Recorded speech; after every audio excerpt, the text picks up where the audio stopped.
Welcome to Yoga Story. My name is Jeff Martens. When you breathe in through your nose, breathe in compassion. And when you exhale understanding. Breathing in compassion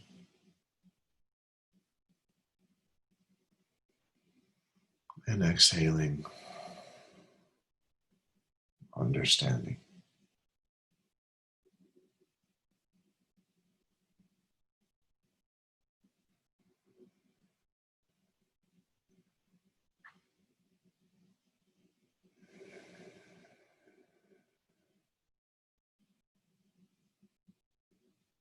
Long ago, Buddha was giving a talk, and among his monks who were listening, there was a Brahmin. Now, the Brahmins were the priests of the time, and the Brahmins were generally upset with Buddha because he was breaking tradition. He was basically saying you didn't need a middleman. You didn't need someone to sacrifice animals, or you need someone to do rituals for you, that you could connect with consciousness. You can unify with the source through meditation, through inner focus. And this essentially was putting a lot of Brahmins out of work. And so after Buddha gave his talk, people would line up to speak to him, and the Brahmin got in line. And when it was his turn to speak to him, the Brahmin was so angry. His hands were in fist. He was shaking. He was so angry. He approached Buddha, and instead of saying anything, he spit in Buddha's face. Immediately, Buddha's monks stood up from behind him and ran forward to accost the man. And Buddha said, "Stop. This man is just like me." And his students were shocked.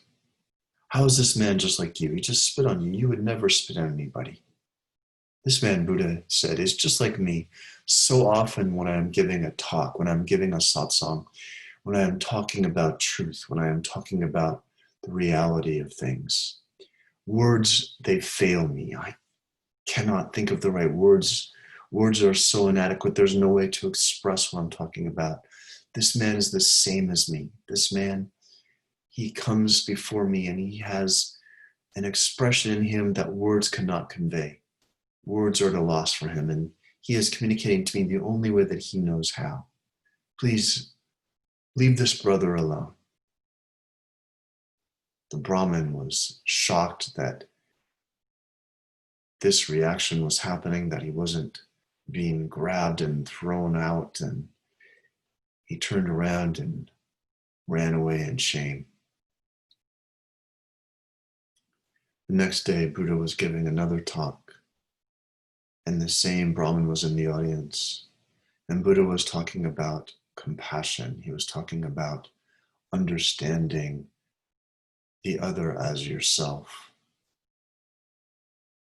And at the end of this talk, the people gathered and the Brahmin got in line, and the Brahmin came up to see Buddha, and all the monks behind Buddha stood up again, expecting the worst.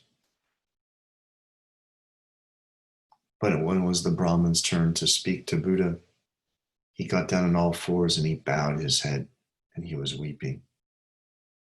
He was weeping his sorrow. He was weeping that he was sorry. He was weeping his need for forgiveness without words. And Buddha gestured for his monks to sit down, and he said, "Do you see, brothers? Do you see? Did I not tell you that this man is just like I am?" Again, words fail him, and he expresses to me the only way that he knows how.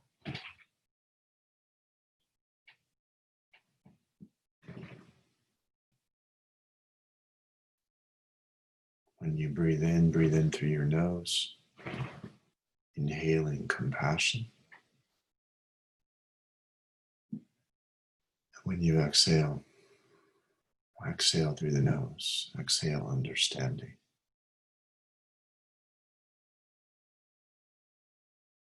Jesus gave two commandments on love. The first commandment was love your neighbor as yourself. This was more than a commandment, it was a statement of universal law.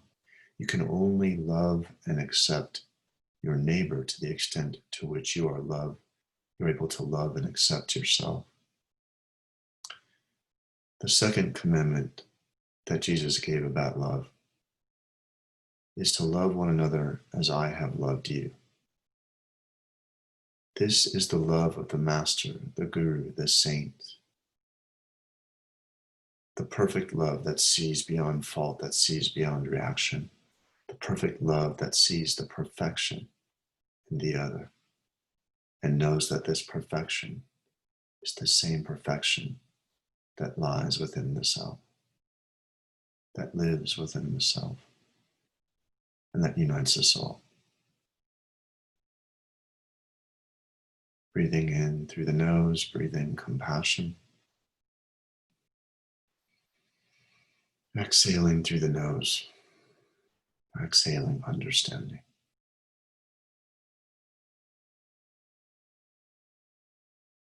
The compassionate one in me salutes the understanding one in you. Namaste.